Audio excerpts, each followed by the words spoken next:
Hey everyone, Laura Engel here, and we are outside of the courthouse here in Suffolk County with Josh Zeman, who we all follow on your podcast, on your YouTube, and of course you've been covering the case of Rex Heuermann and the Long Island serial killer case for many years. I think we're going on about 12 to 13 years at this point.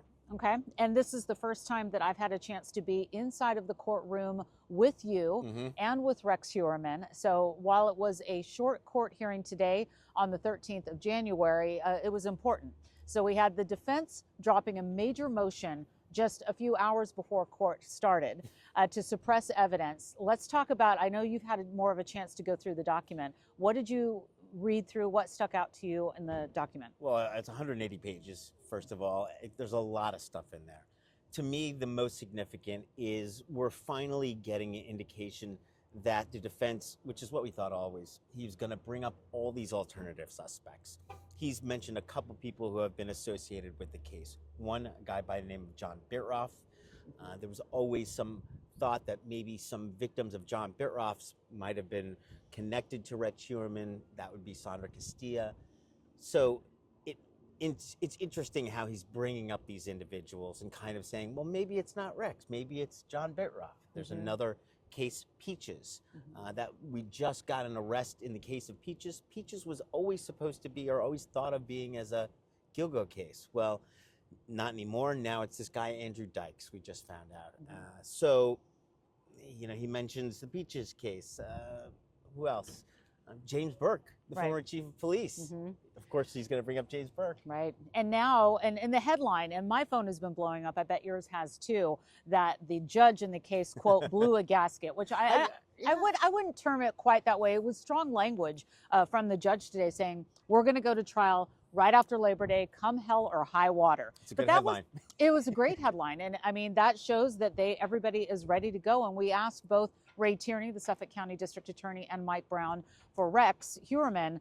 Everybody says they're ready to go, but there's been a lot of rumblings that something else is happening behind the scenes, maybe a plea deal, but Ray Tierney says no pleas on the table. Well, you asked him, I think it was you asked him twice, and it was interesting. The first time his body language was a little bit more open, so I was like, maybe there is a plea deal, because he said before, absolutely not. But then the second time you asked, he kind of went, no. So I don't know, I get these mixed feelings. Sometimes it feels like there's going to be a plea deal, sometimes it's not. But you said something really interesting to me. You brought up the fact that Rex had once communicated with Keith Jesperson. Yes, the happy face killer. Yeah, so Keith Jesperson, a serial killer that is on the West Coast, incarcerated, has been communicating with Rex Heuermann, or at least he's been writing him a lot of different letters. Rex Heuermann wrote him back once. But when that story first broke, when that first happened, the storyline was that Keith Jesperson, and we've seen the letters, so it's not a storyline, we've seen it in black and white, that he has been trying to talk Rex Heuermann into confessing, if he's guilty, to the crime, saying you'll have a much better life and you'll be at a much better prison and you'll have better food and you'll have better access to your family. Your life will be much better if you just confess. And he's trying to talk him into it, and also saying that it will spare the details of these grisly crimes if he is guilty of them, sparing his family members from hearing all the horrible things that he is going to be accused of doing once we get into those really gritty details. And one of the other things he said, he goes, you know, there was talk about butter for your bread. Yeah. And many people have asked, and I've heard you and Jacqueline talk about this, like, why would he take a plea? Like, why, you know, that could be one of the reasons why. Well, finally, you actually gave me probably the most compelling reason that I've heard recently, which is better food for the rest of your life. You know, that's a pretty significant thing, butter for your bread.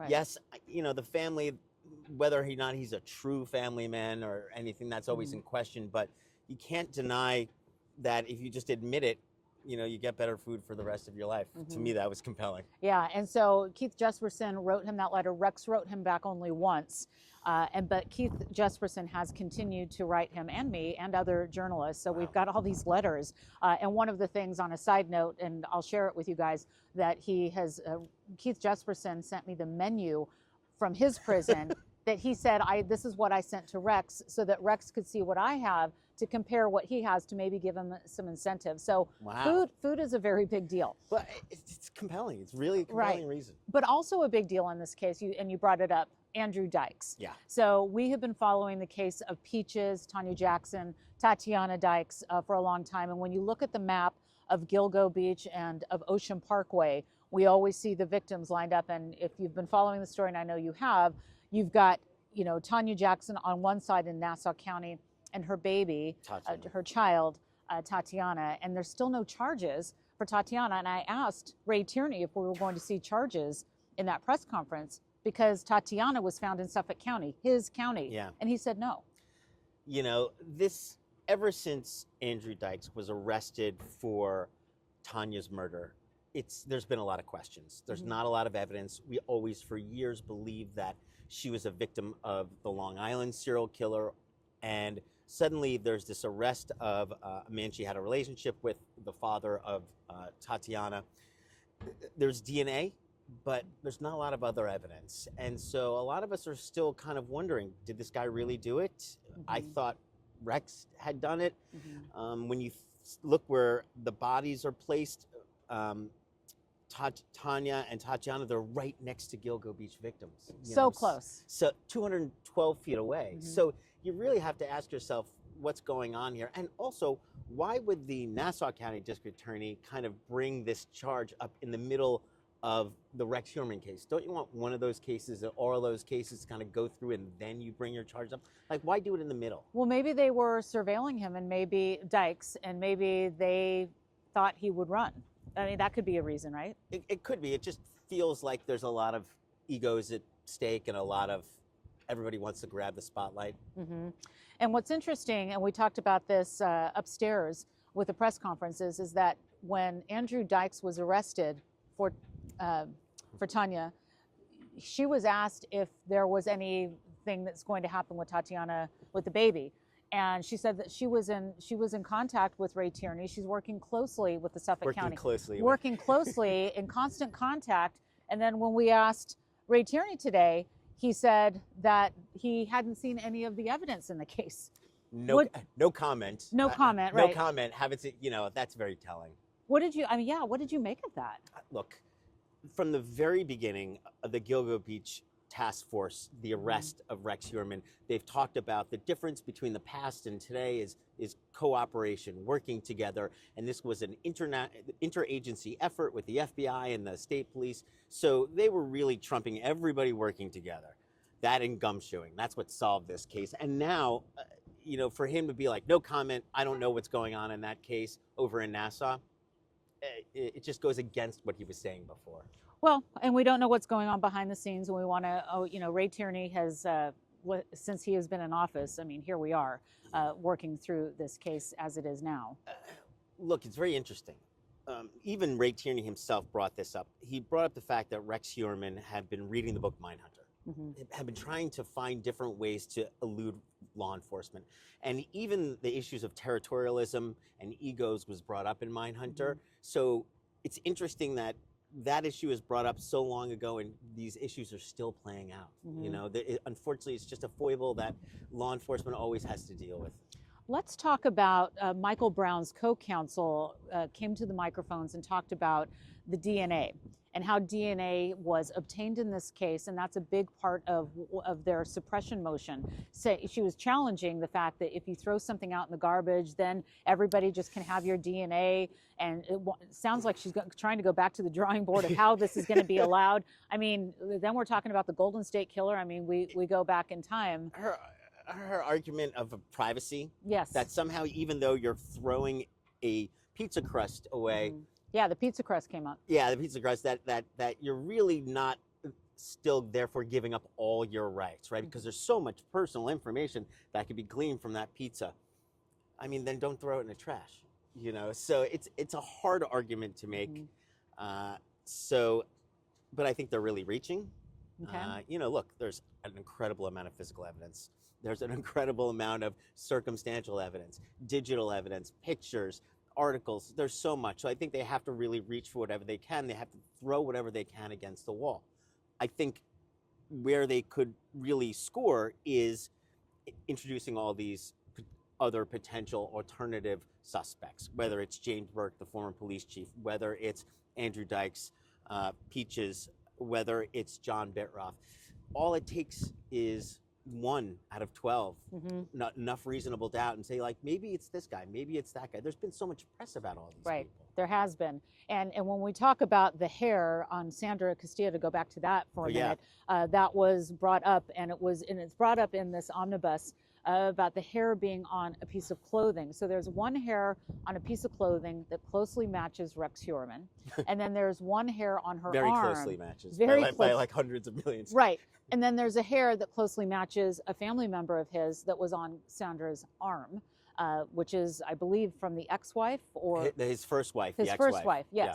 So, you know, and I asked Michael Brown, I said, so did Rex know Sandra? I mean, can that be explained away? Right. How do you explain the fact, if it wasn't a consensual, non-consensual encounter, then how they both? She was, she had worked as a sex worker? Yeah. So then, apparently, the Rex and his ex-wife would have had to have brushed up against them. So it's say, how do you know them? Or if she had been in the car where the ex-wife had been, transference. Now, what I will tell you is interesting is that also listed in the court documents is that Rex broke up with that first wife 2 months before Sandra Costilla died. You know, and we always look back in the serial killers, we always talk about these pressure events, trigger events, you know, divorce being a big one. Right. And I thought it was interesting in your podcast, you were talking about, and just to kind of like really bring it all the way back in terms of a suspect's mind and motive and why. And I thought it was interesting, and we've heard this before, but you really dug into it, and I think you talked to a childhood friend of Rex Heuermann who explained that Rex Heuermann in his early ages of being in school had a lot of rejection. He was bullied. Tell us about that and how that could potentially be one of the big triggers here. I mean, we spoke to a guy by the name of John Parisi, knew him in high school, kind of growing up, and he had told us that Rex had been bullied, and we always assumed that Rex had been bullied, but I thought it was by boys, and he's like, no, it was the girls. It was the young girls that he would ask out on dates, and then they turned around and kind of laughed in his face. And I think we've seen that in movies before, and you can see how that fosters this anger. Right. Now, when you mix that anger and rejection and revenge with fantasy, you get what we have here, a sexual sadist. An alleged serial killer as we move through the allegations. Let's talk about what else stood out to you today, whether it was a moment in court. I mean, you and I, like I said, we haven't been in court together. I know that you've seen Rex Heuermann before. What did you make of him today when he came out? You know, it's interesting that you asked me that question, because the first time I saw him, he was huge. Has he gotten smaller? Has he lost weight? I don't know. He did not seem as big to me. Maybe could have been the size of the bailiffs. Could have been. You know, I mean, seriously, because when he comes out, he's surrounded by the court officers. So you compare how big those court officers to him, but he is so hulking. And then I always go back to the victims in this case, how small they were. You know, we're talking 4'10", 5 feet, and he's 6'4". He's just this hulking person. And many times, and you're right, when he first was arrested and he first came out in court, it took 2 sets of handcuffs many times to either have him, to have him behind his back. They needed 2 sets sometimes. I didn't see the handcuffs today. I didn't either. I didn't see him because the court officers were blocking the view, and they surround him in case anybody, does that dramatic thing that we've seen in the movies and on TV, lunging forward, lunging into the well of the court. But yeah, as some people have actually said, he doesn't look as big, but that could be for a lot of reasons. Yeah, no, he looked weaker, I guess. Paler, older. Maybe life in prison is not. I mean, I thought it was interesting. We learned today he's incarcerated in a jail cell for 23 hours a day. Kind of apropos when you consider that he might have, kind of kept some of those girls locked up for so long. Right. When he was first arrested, I had the opportunity to go over and talk to Sheriff Toulon, who gave me a tour of an identical cell that Rex was in. And it was really interesting to be in the cell, or it wasn't his cell, but it was a cell that was very similar, exact layout, very small, little thin mattress. he gets a small pillow. There's, you know, there's no, obviously there's no mirrors. It's kind of a fake mirror that's on there. It's really interesting how he's being held and what he's allowed to do. And I've asked Sheriff Toulon, what's he like in that hour? And he said he keeps to himself. He does the same lap. He walks basically in a circle in this exercise yard, and that's it. It's also interesting, like, the idea that he's so big in this cell, right? He's so big in the cell. Absolutely. It's a small cell. That's weird. So we saw Rex in court. You heard him speak a little bit. You could hear his voice when he said that, you know, he understood the next court date is March 3rd. The judge said, you don't have to be here for that. You won't be here for that. And that's when the prosecution gets a chance to respond to what was filed today on the 13th. And then I guess we're all going to be back in court on the 17th. St. Patrick's Day. March 17th. Yeah, and that was brought up, and there was a little light moment, like, you know, did anybody think of this as St. Patrick's Day? And Ray Tierney, you know, said, is anybody here Irish? And he raised his hand, and what did he say? He said yes, and he's like, well, he says, I'll try and control myself. Right. So, I mean, as we inch forward, what do we expect on March 17th? Do you remember what we're going to hear? Basically, we're going to get some rebuttals to this 180 pages of suppression. We're going to see, and then we're going to have hearings about that. You know, I'm glad the trial is going to start when it is. It's about time.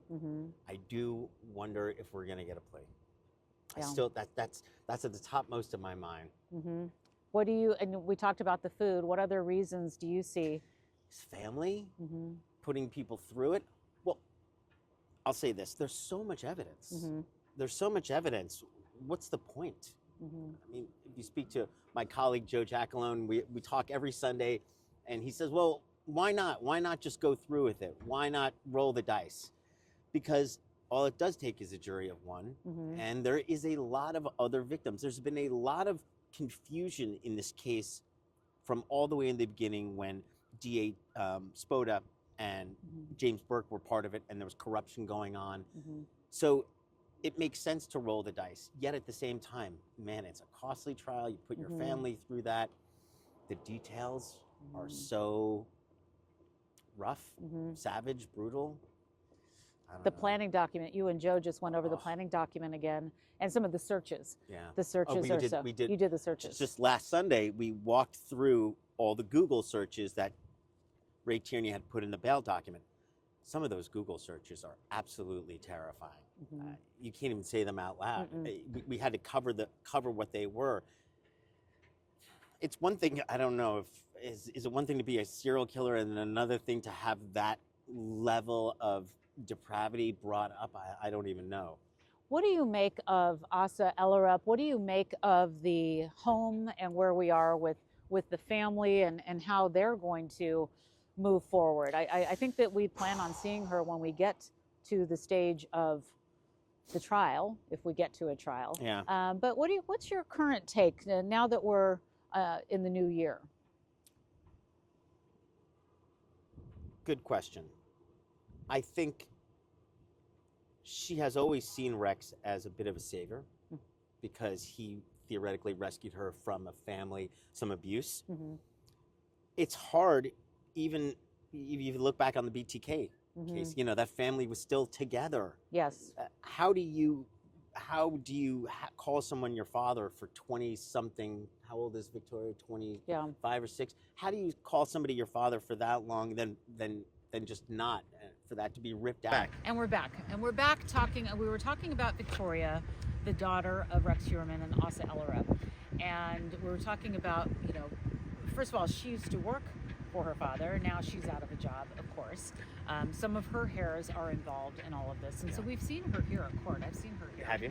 I have seen her, but not lately. And whether or not she's going to return, we just don't know. But it's devastating all the way around. It's devastating for the families that we're going to see here. If a plea does happen, let's talk about what that looks like. That looks like all of the family members showing up here. We're probably talking about an overflow courtroom. All of the family members that would come here to see that, and how difficult that would be. I think they would be happy about that. I don't think anybody should go through the level of detail, especially with what this individual allegedly did.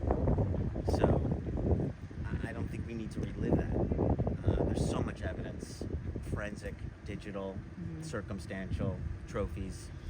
And before I let you go, I wanted to ask you about the part of the motion that they want to suppress, about some of the things that Rex Heuermann said when he was first arrested and taken into custody. I just learned about that today. Yeah, so the defense wants to suppress some of the things he said, like something to the effect of, this is a mistake, what did I do?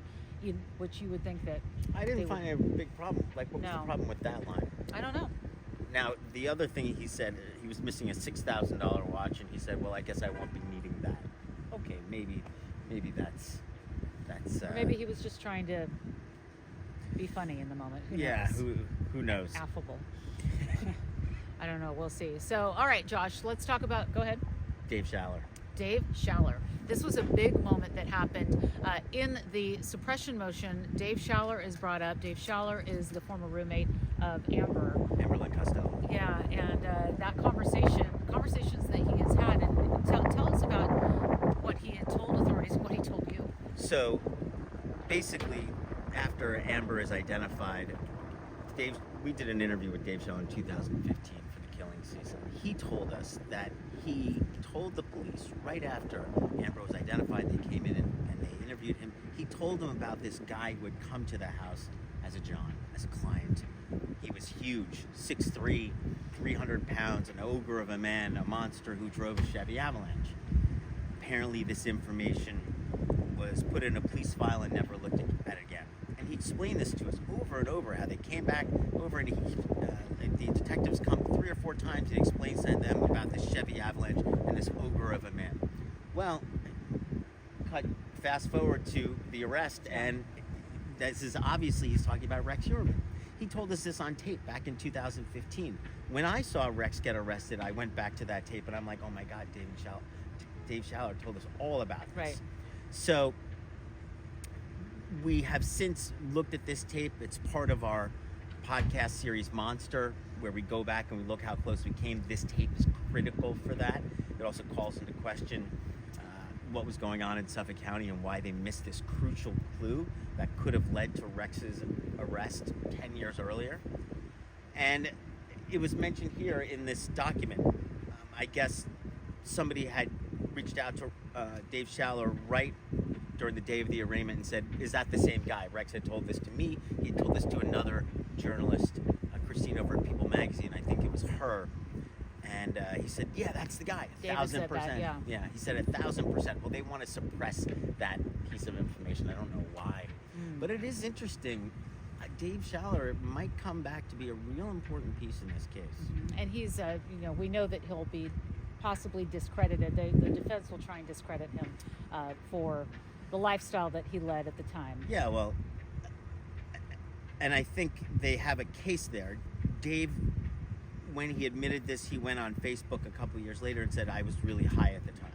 We had been doing a lot of drugs. But I've spoken to Dave since. I spoke to Dave maybe 6 months ago, and he is resolute. He's very clear about when it was that he had this conversation with the police and what he said. Right, and it tracks with the evidence. Definitely tracks. And it tracks. All right, what else are you looking forward to as we move forward in these next few months? What do you think is going to happen with Bittroff, with Dykes? What is your prediction for all the things that could happen in these next few months? Every time I try and predict something in this case, it's a complete curveball. I've never seen a case that's had so many twists and turns, whether it's Sandra Costilla, whether it's Andrew Dykes. I never would have called that. So what I'm hoping is we're going to find out more information about Asian Doe, Karen Vergata, some of these other victims. These victims that people believe are connected allegedly to Rex, but there's no DNA evidence. Maybe we'll find some more information out. Maybe we won't. I know, as you mentioned earlier, Tierney doesn't want to introduce more victims, even though there's more victims out there, just because it gets too unwieldy for this case. Yeah, we've been waiting to find out if Karen Vergata, Fire Island Jane Doe, Asian Male Doe, and like you said, others. But Karen Vergata is a big question mark too. I think the other thing is, and there's still other victims who we haven't identified because theoretically their body parts haven't been found on Ocean Parkway. Right. Carmen Vargas. There's so many others. Yes. So I'm hoping we're still going to get little bits of information to come out, even though they might not be connected to the trial. Right. We've got more to go. All right. How can people find you?